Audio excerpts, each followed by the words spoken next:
Gas সরবরাহ পরিস্থিতি জানাতে রাজধানীর মহাখালী এলাকা থেকে যুক্ত হচ্ছেন সহকর্মী মাঝার মাহবুব। যাচ্ছি তার কাছে। মাঝার, গ্যাসের চাপ কি এই মুহূর্তে কিছুটা বেড়েছে কিনা এবং পরিস্থিতি কবে নাগাদ স্বাভাবিক হতে পারে?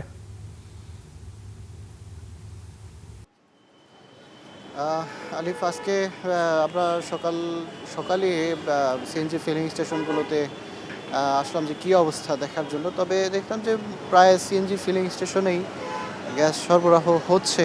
যে সমস্ত সিএনজি ফিলিং স্টেশন আসলে যখন পূর্ণ সংকট ছিল, এফএসআরইউ পুরোপুরি বন্ধ ছিল, তখনও কিছুটা আসলে তারা সরবরাহের চেষ্টা করেছিল। তবে এখন কিছুটা সরবরাহ বেড়েছে।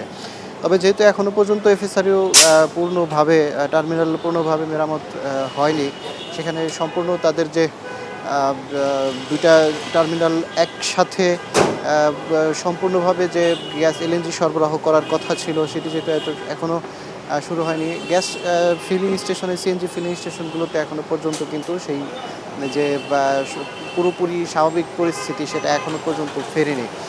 তবে এখনও আমরা দেখছি যে বেশ কয়েকটি সিএনজি ফিলিং স্টেশনে বেশ গাড়ির দীর্ঘ লাইন আছে।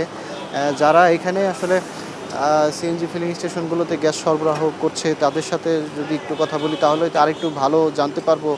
যে ভাই, একটু বলবেন আজকের পরিস্থিতি কি, কত চাপ আছে? আজকে আছে ১০০, ১২০। ১০০, ১২০। স্বাভাবিক তো ২০০, তাই না?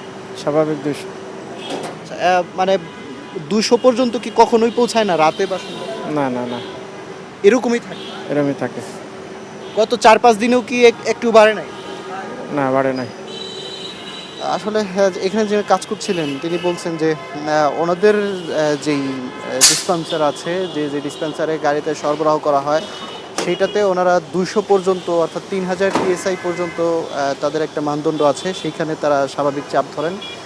তার চাইতে ৮০ কিংবা ১০০ কম যারা চাপ পাচ্ছেন। গত ৪-৫ দিনেও স্বাভাবিক হয়নি, যদিও এক্সিলারেট এলএনজি আংশিক তাদের মেরামত শেষে গ্যাস কিছুটা সরবরাহ শুরু করেছে। তবে সিএনজি ফিলিং স্টেশনে কিন্তু আশানুরূপ তেমন ধরনের আসলে প্রভাব পড়েনি। আলিফ, মাঝার, আপনাকে অসংখ্য ধন্যবাদ।